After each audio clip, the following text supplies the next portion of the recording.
Salut les investisseurs, j'espère que vous allez bien et bienvenue donc dans cette nouvelle vidéo de portefeuille dividende. Alors aujourd'hui nous allons voir et analyser ensemble une nouvelle multinationale américaine située dans le secteur donc, des énergies et il s'agit de ConocoPhillips. Mais avant, vous connaissez la chanson, n'hésitez pas à vous abonner, à liker, à partager, ça m'aide grandement également pour développer la chaîne. Let's go, c'est parti! Par la même occasion, pour les gens souhaitant démarrer l'investissement et avoir des bases plus ou moins solides concernant certaines entreprises, et également avec une stratégie à revenu à dividendes sur du long terme, j'ai mis donc à jour deux listes, la fameuse liste donc des Dividend King 2024, donc des sociétés versant des dividendes depuis minimum 50 années d'affilée en augmentation concernant les dividendes. Et également la deuxième liste, il s'agit donc de la liste des aristocrates dividendes.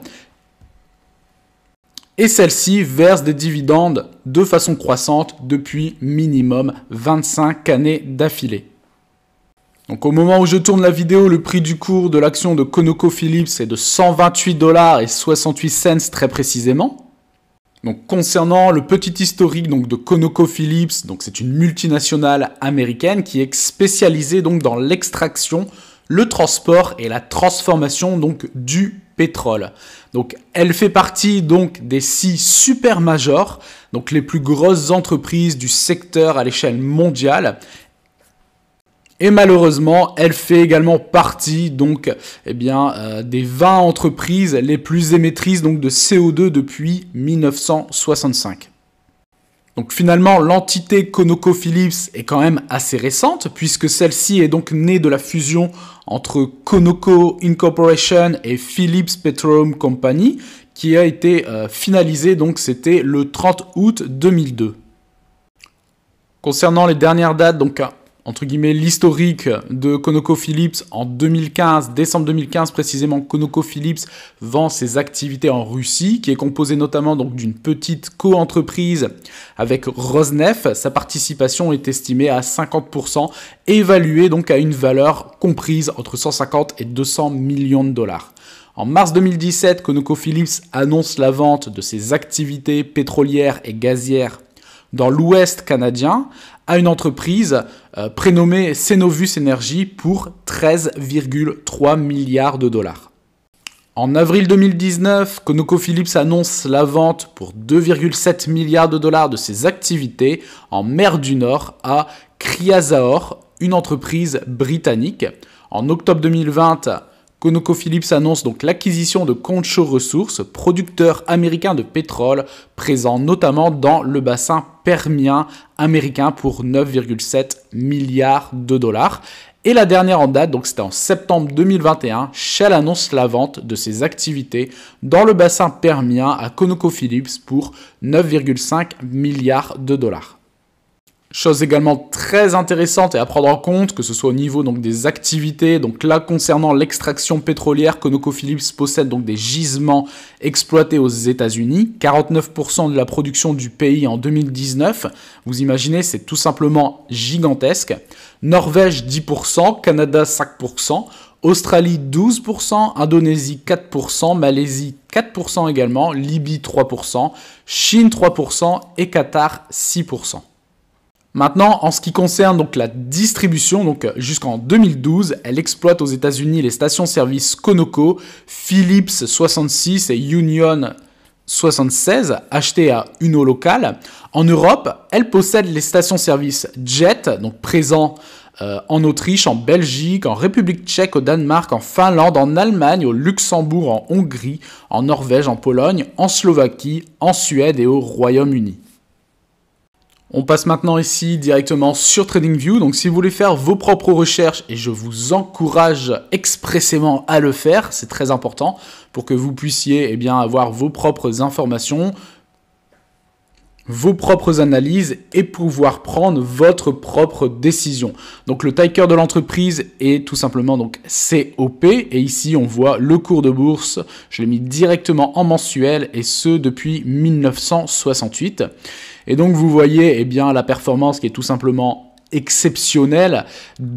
Justement, de plus, ici on voit, donc ça a été, parce que on voit très clairement qu'il y a eu certains cycles haussiers puis des baisses, bien entendu. Et ici, vous voyez, on avait atteint, c'était en 2014, juin 2014, un montant donc de 87 dollars de l'action. Et vous voyez ici, c'est très clairement en 2022, à partir de début d'année, donc février 2022, où on casse finalement cette zone de support potentiel, puisque finalement, même si c'était 3 cycles haussiers, eh bien, à long terme, on voit très clairement que ça faisait une sorte de range, et là on a cassé littéralement à la hausse en février 2022. Et depuis, on se retrouve quasiment sur des plus hauts historiques aux alentours des 128 à 130 dollars. Donc félicitations à tous ceux ayant investi dans ConocoPhillips depuis plus de 3 voire 4 années maintenant. Vous êtes sur une ligne qui est à son apogée à l'heure actuelle. Donc à voir par la suite comment le cours de bourse et donc la psychologie finalement des investisseurs va se comporter par rapport au développement de l'entreprise, que ce soit des news bonnes ou mauvaises en l'occurrence, des résultats financiers de l'entreprise, mais on pourrait potentiellement s'attendre que soit celle-ci se stabilise pour par la suite repartir à la hausse, ou alors même continuer sa progression haussière.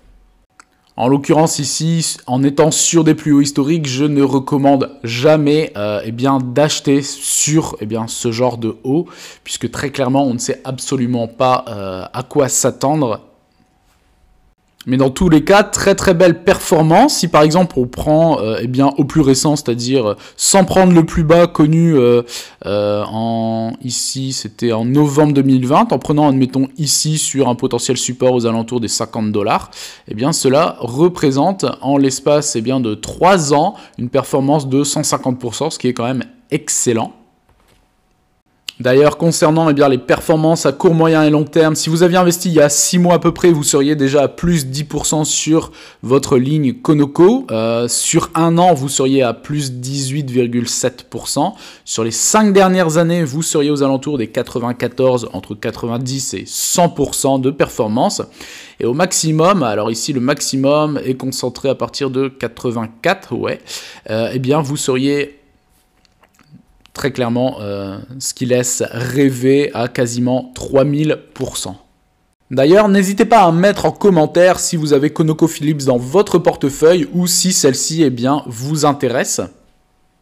On passe maintenant ici donc sur dividende.com, puisque bien entendu ConocoPhillips, comme bon nombre de sociétés américaines, verse des dividendes. Alors, le dividende versé par ConocoPhillips est de l'ordre de 2,32 dollars par action, donc ça c'est sur l'année. Et donc si vous prenez le dividende actuel divisé par le cours de bourse actuel, cela représente un rendement de l'ordre de 1,88%.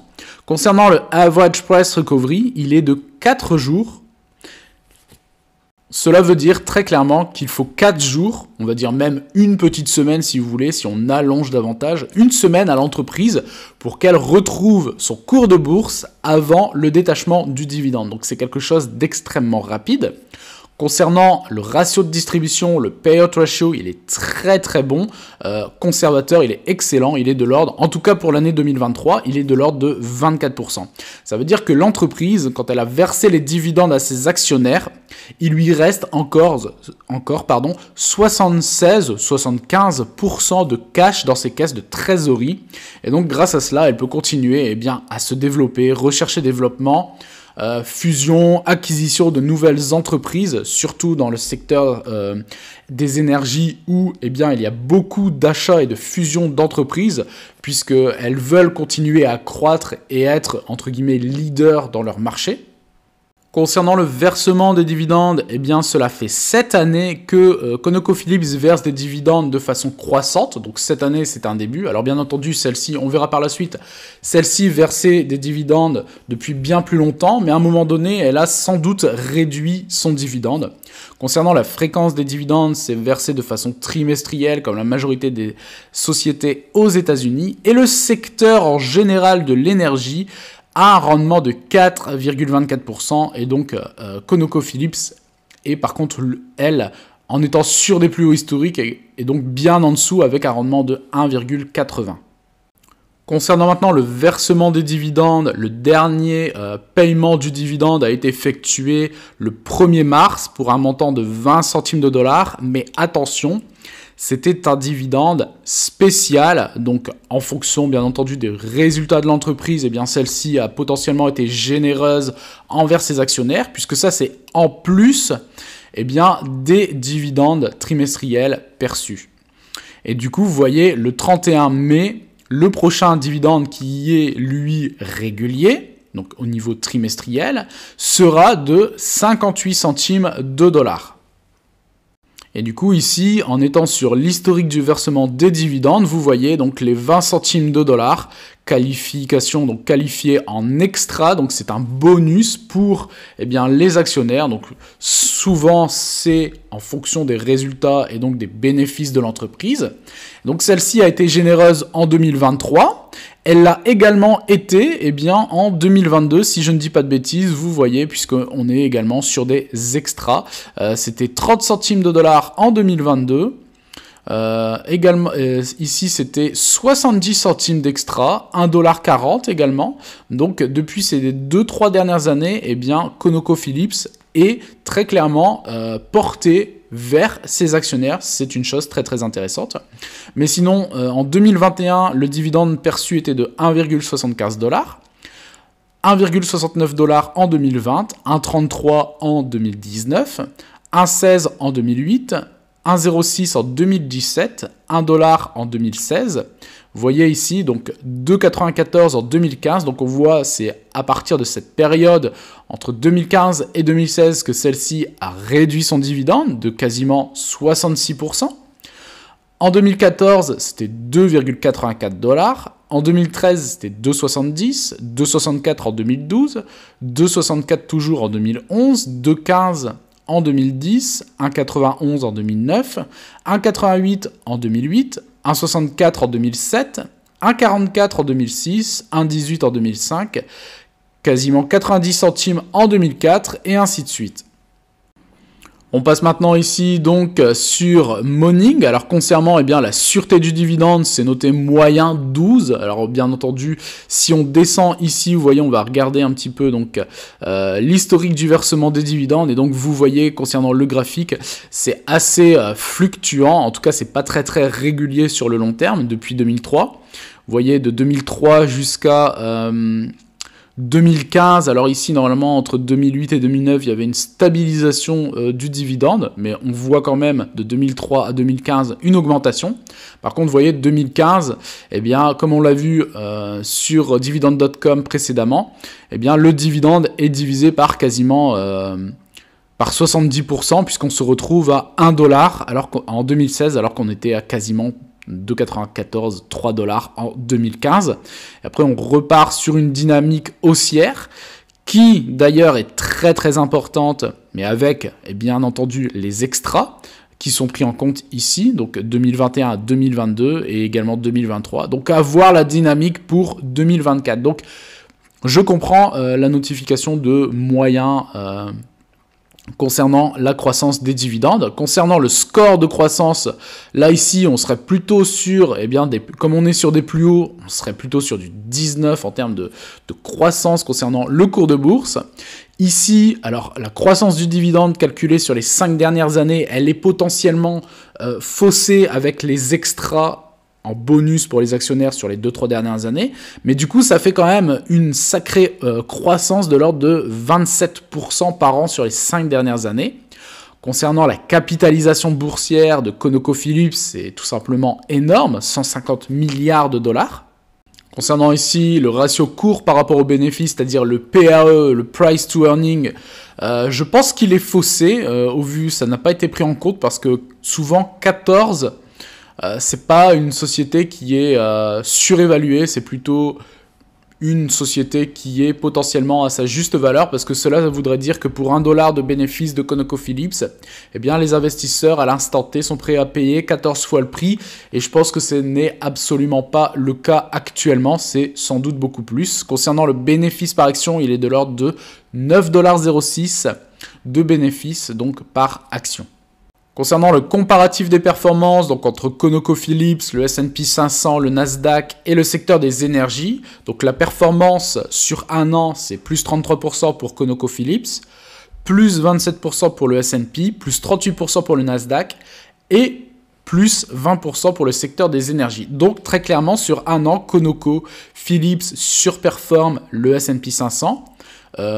Et également, le secteur des énergies, par contre, est légèrement en dessous du Nasdaq qui, après lui, est porté surtout par les valeurs technologiques.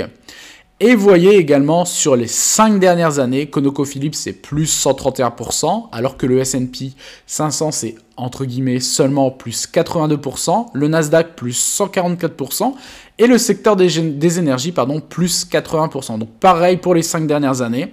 ConocoPhillips surperforme le S&P et surperforme également le secteur des énergies. On passe maintenant ici donc sur Google Finance, alors directement sur les comptes de résultats au niveau annuel. Alors, eh bien, vous voyez déjà à première vue, eh bien, les chiffres d'affaires et même les bénéfices ont explosé. 2019, 15,5 milliards de dollars pour donc de chiffre d'affaires pour un bénéfice de 7,42 milliards de dollars donc de bénéfices. En 2020, 19,22 milliards de dollars et une perte de 2,7 milliards de dollars. En 2021, un chiffre d'affaires de 46,6 milliards de dollars, donc de chiffre d'affaires et un bénéfice de 8 milliards. Donc on voit très clairement qu'il y a une explosion en 2021. Donc surtout potentiellement avec la période Covid. Concernant 2022, multiplié par 2 quasiment, le chiffre d'affaires passe à 80,58 milliards de dollars pour un bénéfice de 18,7 milliards de dollars de bénéfices. Donc on comprend maintenant très facilement pourquoi finalement ConocoPhillips a versé des dividendes bonus à ses actionnaires sur 2023, 2022 et même 2021. Et là, 2023, quand même une sacrée baisse. On repasse donc sur des niveaux aux alentours de 57,8 milliards de dollars de chiffre d'affaires et un bénéfice qui est quand même toujours très très important de l'ordre de quasiment 11 milliards de dollars. Mais du coup, si on regarde, la marge bénéficiaire est tout simplement exceptionnelle. Donc en 2022, elle était de 23%. En 2021, 17% et 2023, donc même s'il y a une sacrée baisse par rapport à 2022, on est toujours sur du 2 chiffres à quasiment 19% de marge bénéficiaire. C'est tout simplement énorme. Concernant le bénéfice par action, donc on avait vu 9 sur Morning, ici on est à 8,77 pour 2023, on était à 13,52 $ de bénéfice par action en 2022 et 6 $ en 2021. Concernant maintenant le bilan de l'entreprise, c'est-à-dire les actifs, les passifs et donc la différence des deux, c'est-à-dire le total des capitaux propres, c'est excellent puisque vous voyez, il y a une différence. Donc ConocoPhillips a environ quasiment 50 milliards de dollars de capitaux propres. Donc c'est excellent concernant les actifs que celle-ci possède par rapport finalement au passif, à sa dette, et ça c'est également très très important, et on voit même que celle-ci s'agrandit, les capitaux propres s'agrandissent, donc c'est également un signe très très positif. Vous voyez ici, chose également très intéressante, en tout cas pour 2024, concernant la profitabilité, on est vraiment sur des plus hauts. Ici, on a un score de 86. Concernant la croissance, c'est exactement pareil puisqu'on est sur des plus hauts historiques. Concernant le momentum, ça a explosé tout récemment, en tout cas par rapport au cours de bourse, donc on est sur du 7 sur 10. Concernant la solidité financière de l'entreprise, c'est également excellent en termes de score, on est à 7 sur 10. Et vous voyez du coup concernant la potentielle hausse du cours de bourse, là ici on rentre sur des niveaux de surévaluation de prix de quasiment de l'ordre de entre 10 15 voire 20% par rapport à sa juste valeur théorique ou alors son prix réel qui serait aux alentours des 110 $. Si vous voulez faire davantage de recherches, eh bien, je vous encourage donc à aller sur le site officiel de l'entreprise. Donc c'est conocophillips.com où vous avez comme d'habitude donc à propos de l'entreprise, ses différentes opérations, où celle-ci est implantée, les différentes exploitations, les différents secteurs d'activité, la durabilité, si vous voulez faire potentiellement carrière entre guillemets. Et l'une des sessions qui nous intéresse le plus, donc c'est celle concernant les investisseurs. Concernant les dernières news, les plus récentes ici, Bloomberg remporte un nouveau contrat de service important, un contrat de service de 6 ans avec ConocoPhillips Scandinavia. Donc le contrat est assorti de 2 options d'une durée maximale de 3 ans chacune. Le contrat couvre les services d'isolation, d'échafaudage et la protection de surface dans les champs de la mer du Nord exploités par ConocoPhillips. Le début des travaux prévu pour le 2e trimestre 2024. Et donc c'est un contrat qui est important et qui est défini donc comme étant compris en termes de chiffres entre 50 et 100 millions de couronnes norvégiennes. Donc ça c'est pour ConocoPhillips. Également ici sur les échos investir, donc Total Energy cède un de ses actifs canadiens à ConocoPhillips pour 3 milliards de dollars. Donc le géant pétrolier Total Energy a annoncé mercredi soir qu'il avait finalisé la cession de sa participation de 50% dans le champ de sable bitumeux de Surmont détenu par la filiale Total Energy EP Canada. Donc la cession de ses parts au groupe américain ConocoPhillips ouvre la voie à la vente du reste de la filiale canadienne du groupe français à la société dont Suncor. Donc pour cette transaction, ConocoPhillips a conclu cette transaction pour un montant de 4,03 milliards de dollars canadiens, ce qui représente 3 milliards de dollars. Donc voilà, concernant l'analyse de ConocoPhillips. N'hésitez pas à mettre en commentaire sous la vidéo si vous l'avez dans votre portefeuille, ce serait intéressant de savoir. Et n'hésitez pas à mettre également vos performances, également si vous avez touché des dividendes récemment. Voilà, j'espère que cette vidéo vous aura plu. N'hésitez pas à vous abonner, à liker, à partager. Et je vous dis à très bientôt pour une prochaine vidéo. Ciao!